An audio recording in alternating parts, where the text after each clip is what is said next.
யார் அவன்? அவன் தான் தலைவனா? அவன் அவனை தலைவன் சொல்லிக்கிறது இல்ல, ஆனா அந்த ஜனங்க அவனை தலைவனா தான் பாக்குறாங்க.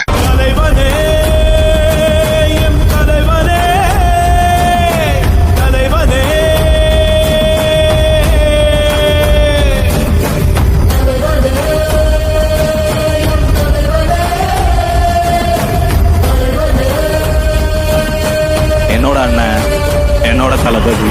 இது என்ன சும்மா கூட்டமா?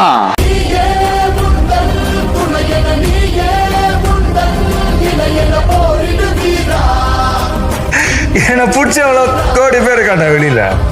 2026